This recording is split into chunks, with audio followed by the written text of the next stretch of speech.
सो hello दोस्तों, welcome back to not only about. और आज मैं आपको करूँगा अपडेट अवतार वे ऑफ वाटर के बारे में। यस, तो रही अपडेटेड। तो इस मूवी के बारे में कुछ अपडेट्स आए हैं जो शायद से आपका जानना ज़रूरी है, और अगर आपको इंटरेस्ट है इसमें जानने में तो वीडियो में बने रहिए।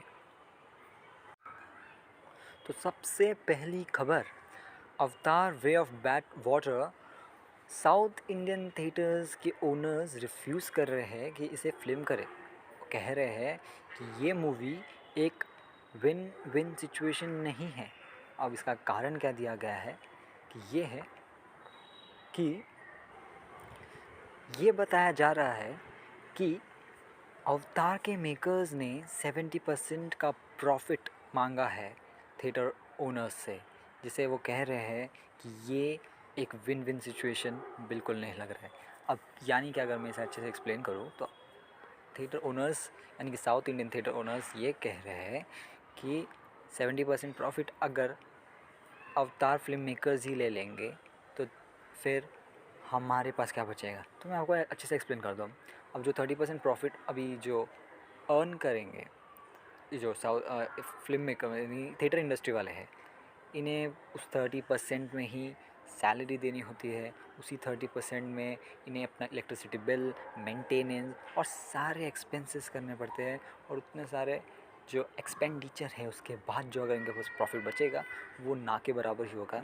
इसीलिए वो कह रहे हैं कि ये हमें मूवी को स्क्रीन नहीं करना है 70% प्रॉफिट मार्जिन के साथ अवतार फिल्म मेकर्स के लिए।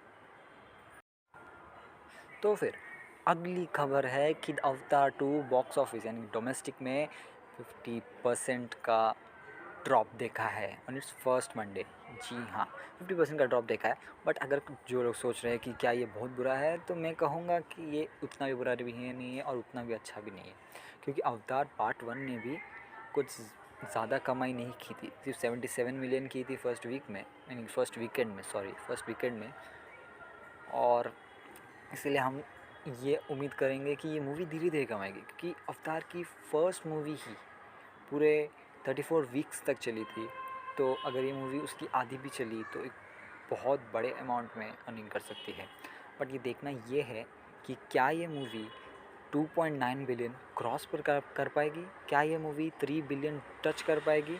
वो सबसे बड़ा प्रॉब्लमेटिक सिचुएशन आता है कि क्या ये मूवी सच में इतनी कैपेबिलिटी रखती है कि ये पहुंच सकती है। क्योंकि उस टाइम का ज़माना कुछ और था और आज का ज़माना कुछ और है। तभी पायरेसी कम होती थी, तब लोग सच में थिएटर्स में जाके देखते थे। बट अब पायरेसी बढ़ चुकी है, अब वैसी नहीं है। अब हर एक के हाथ में फ़ोन है, अब हर एक के पास इंटरनेट है। कुछ भी देखना है डायरेक्ट ऑनलाइन इंटरनेट से देख लेते हैं, थिएटर्स में जाके नहीं देखते। इससे मूवीज़ को ह्यूज लॉसेस होते हैं। तो ऐसा ना हो, यही उम्मीद करेंगे अवतार 2 अच्छे से कलेक्शन करे।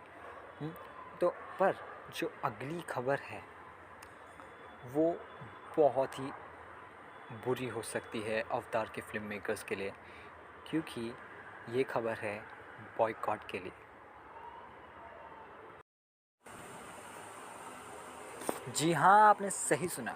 इस मूवी को बॉयकॉट करा जाए ऐसा कहा जा रहा है, और कुछ बहुत से ऐसे नेटिव अमेरिकन्स हैं जो कह रहे हैं कि नहीं बाबा, हमें बॉयकॉट करना है। अब इसका रीज़न ये है कि जेम्स कैमरन ने रिसेंटली रिवील किया था कि ये मूवी एक रिप्रेजेंटेशन है नॉर्थ और साउथ अमेरिका का कॉलोनियल पीरियड का। जी हाँ, यानी उस पीरियड में जब ब्रिटिशर्स ने कॉलोनीज़ बनाना शुरू की थी। यस। तो इस स्टेटमेंट के बाद कुछ लोग कहने लगे कि जेम्स कैमरन सपोर्ट कर रहे हैं वाइट सेवियर कॉम्प्लेक्स को। अब ये वाइट सेवियर कॉम्प्लेक्स क्या है और ये क्यों हार्मफुल है, क्यों ख़तरनाक है, इसके बारे में भी हम जानेंगे।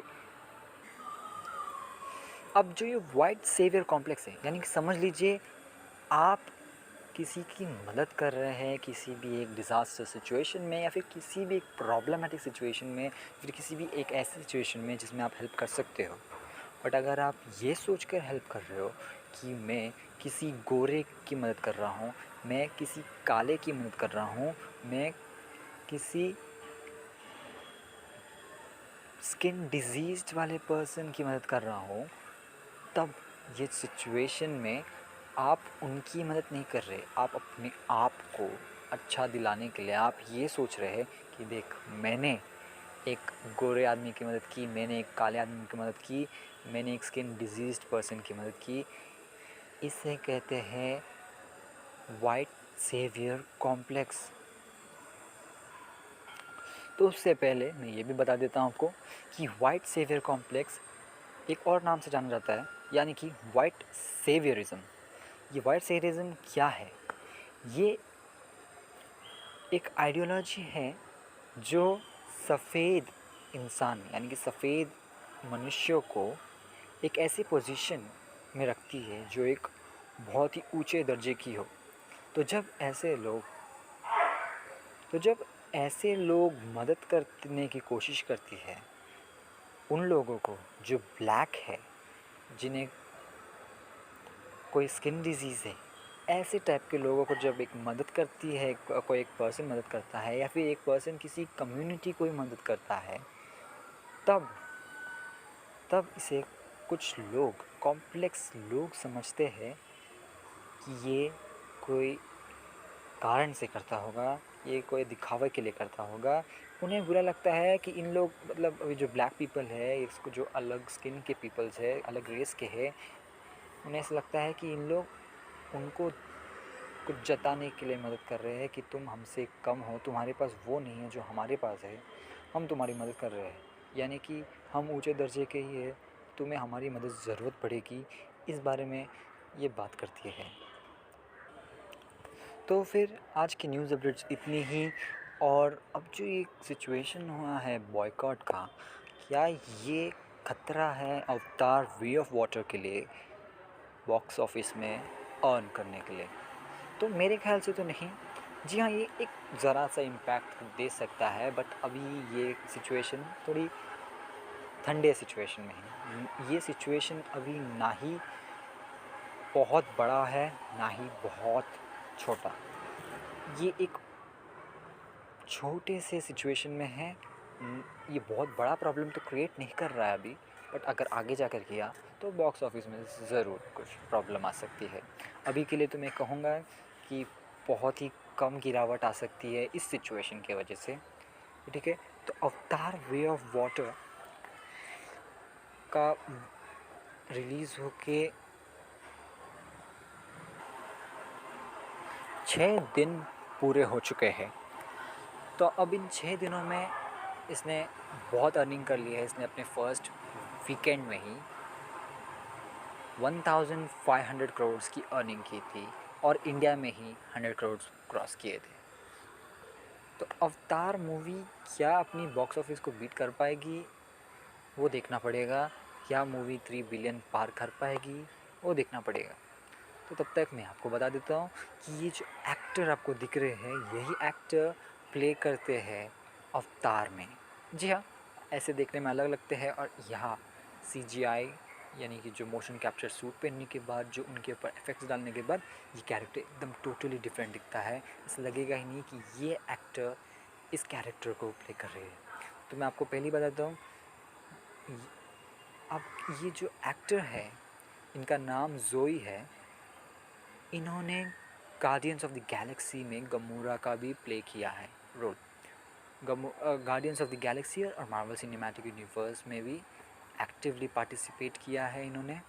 एवेंजर्स जैसी मूवीज़ में भी, इन्फिनिटी वॉर, एंड गेम में, और अभी upcoming movie guardians of the Galaxy volume 3 में भी अपीयर करेंगे। और एक बात कहना चाहूँगा कि जेम्स कैमरॉन को लोग, मतलब ऐसे बहुत से लोग अभी भी हैं जो जेम्स कैमरॉन को सिर्फ अवतार से जानते हैं। बट मैं आपको ये बताना चाहूँगा कि जेम्स कैमरॉन की कई मूवीज़ है, जैसे उन्होंने टर्मिनेटर डायरेक्ट की है, जैसे उन्होंने टाइटैनिक डायरेक्ट किए, द टर्मिनेटर 2, ओके, एलियंस। ठीक है, इन मूवीज़ में उनका कोई ना कोई रोल ज़रूर रहा है। इन सारी मूवीज़ को ऐसा नहीं है कि उन्होंने ही डायरेक्ट किया है, किसी में प्रोड्यूसिंग है, किसी में उन्होंने कोई डायरेक्टिंग किया है, किसी में कुछ ना कुछ इम्प्लीमेंटेशन तो उनका है इन मूवीज़ में। ऐसे बहुत से मूवीज़ है जैसे कि अलीता बैटल एंजल देख सकते हैं। तो अलीता बैटल एंजल को जेम्स कैमरॉन ने डायरेक्ट नहीं किया था, बट वो एक पार्ट थे इस मूवी के। ऐसे कई मूवीज़ है, और जितने भी मूवीज़ आपको दिखते होंगे ये सब बहुत ही फेमस मूवीज़ है। जेम्स कैमरॉन ने आज तक किसी भी काम में हाथ बटाया है या किसी भी काम को किया है, वो एक बहुत सक्सेसफुल टर्म में आई है। सो बस आज के लिए इतना ही। होप सो आप लोग अपडेटेड हो चुके रहेंगे, और अगर ऐसे वीडियोस और भी चाहिए तो डू कमेंट्स डाउन। और हाँ, अगर आपको कोई सिनेमा हाउसेस बेंगलोर में, अगर आपको उनके बारे में वीडियोस देखना है कैसे है, तो मेरे चैनल में अवेलेबल है। आप चाहें तो मेरे चैनल विज़िट करके देख सकते हैं। हमने आइनॉक्स गरुड़ा मॉल, हमने PVR Orion mall, PVR Vaishnavi sapphire, और हमने Cinepolis Shanti Niketan, next Shanti Niketan formally known as forum Shanti Niketan को भी कवर किया है। आप चाहे तो उन वीडियोस को देख सकते हैं। 4DX के रिलेटेड भी वीडियोस अवेलेबल है, तो आप चाहे तो उन्हें डिस्कवर कर सकते हैं। और हाँ, जो मैंने कहा था मैं हिंदी, तमिल, तेलुगु, मलयालम के बारे में बताऊंगा, तो मैं वो बताता हूँ आपको। तो जी हाँ, द तो मूवी ने 11 करोड़ कमाए हैं हिंदी बेल्ट से, 22 करोड़ कमाए हैं इंग्लिश से, 5 करोड़ तेलुगु से, 2 करोड़ तमिल से, और 30 लाख मलयालम से। अब यहाँ पर जो कन्नड़ा का क्यों लिस्टिंग नहीं आया है, क्योंकि कन्नड़ा के जो शोज़ है पहली बात कम है। पीवी जो सिनेमा हाउसेस है वो पहली बात कन्नड़ा के शोज़ डिस्प्ले ही नहीं करते हैं।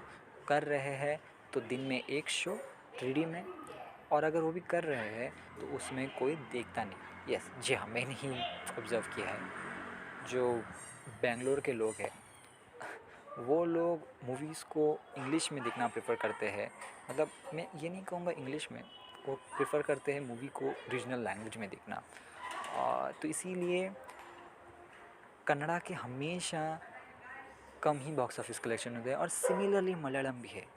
मलयालम का मुझे ये तो नहीं पता वो प्रेफर क्या करते हैं, कौन सी लैंग्वेज में देखना, बट मैंने देखा है जितने भी मूवीज़ रिसेंटली, जितनी भी हॉलीवुड मूवीज़ डब होकर आए हैं मलयालम और कन्नड़ा में, उन्होंने बॉक्स ऑफिस में बहुत ही कम अर्निंग्स की है।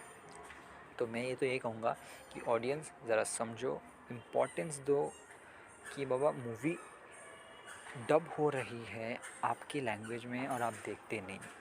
जी हाँ, मैंने बहुत बार देखा है मार्वल फैंस को ये कहते हुए कि बाबा मूवी कन्नड़ा में रिलीज़ करो ना, मूवी मलयालम में रिलीज़ करो ना, मूवी डब तो करो इन लैंग्वेज में। पर जब जैसे ही मूवीज़ रिलीज़ होती है वही लोग देखते नहीं हैं उन मूवीज़ को थिएटर्स में। और अगर वो देखेंगे तो उतने छोटे से अमाउंट ऑफ पीपल अगर सिर्फ इतना देखेंगे तो डबिंग का खर्चा भी निकल नहीं पाएगा, जो लोग कन्नड़ा में या फिर मलयालम में डब करने के लिए करते हैं। रिसेंटली आई मूवीज़ लाइक ब्रह्मास्त्र पार्ट 1 इंडिया से, या फिर मैं कहूँ doctor strange in the multiverse of madness, ठीक है, या फिर मैं कहूँ Thor love and thunder, in movies को सपोर्ट ही नहीं मिला उन लैंग्वेजेस में रिलीज़ करने के बाद भी। और इसीलिए जो हुआ वो हमने नेक्स्ट देखा, यानी कि मैं जिस मूवी की बात कर रहा हूँ वो है ब्लैक पैंथर वकांडा फॉरएवर।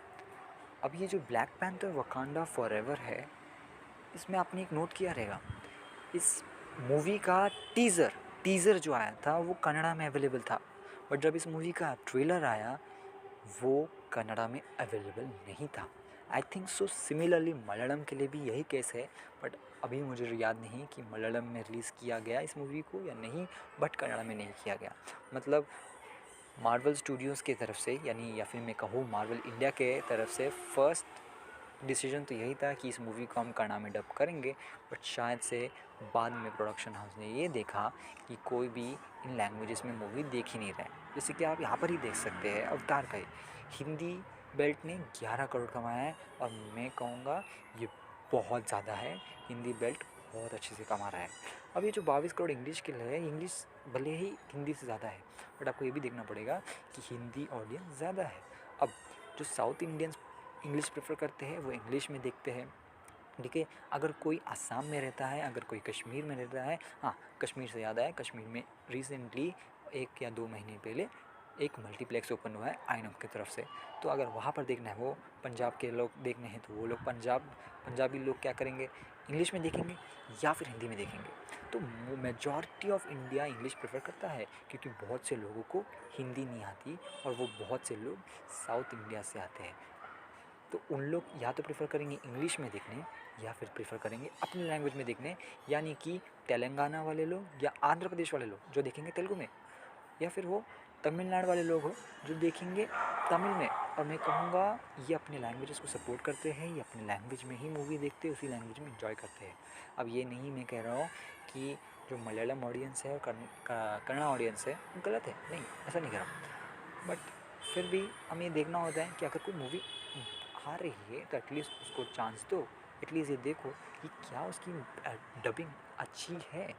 कि बहुत से लोगों का प्रॉब्लम ये रहता है कि मूवीज़ डब होते हैं, अच्छे डब नहीं होते, बट मैं इतना कह सकता हूँ कि doctor strange in the multiverse of madness बहुत अच्छी तरीके से कन्नड़ा में डब हुई थी, और वैसे ही मलयालम में भी डब हुई थी। इन मूवीज़ को जब उन डबिंग लैंग्वेज में देखना भी एक अलग मज़ा है। हिंदी, तमिल, तेलुगु में तो पहले से ही बहुत अच्छी तरह से डब हो रही थी, बट अब कन्नड़ा और मलयालम में हो रही है तो आपको सपोर्ट करना चाहिए। सिमिलरली जो ब्लैक पैंथर वकांडा फॉरएवर का टीज़र था, उसमें छोटे से पल के लिए ही क्वीन ने बोला था कि क्या मैंने अपने परिवार को खोया नहीं है, उसे कन्नड़ा में कहा था। और तभी वो उतनी सी लाइन भी एक वेटेज देती है, एक परफेक्शन लाती है, वॉइस सूट होती है उस कैरेक्टर को। तो होप सो आपको मेरा वीडियो पसंद आया हो। आज के लिए इतना ही। और हाँ, ये जो मैं दिखा रहा हूँ आपको 11 करोड़ 22 करोड़ 5 करोड़, ये फर्स्ट डे की है, यानी कि जब उसने 40 करोड़ कमाए थे कुछ, तो उसके लिए तो थैंक यू। और कमेंट्स करना जो बातें मेरे इस वीडियो की अच्छी लगी, और नहीं अच्छी लगी तो भी बता देना। वीडियो को लाइक करना और किसी को शेयर भी कर देना जिसे शेयर करना है। और ऐसे ही वीडियोस अगर चाहिए तो प्लीज़ डू सब्सक्राइब, ओके, और बेल आइकन कॉल करना। Thank you very much, and you are in not only about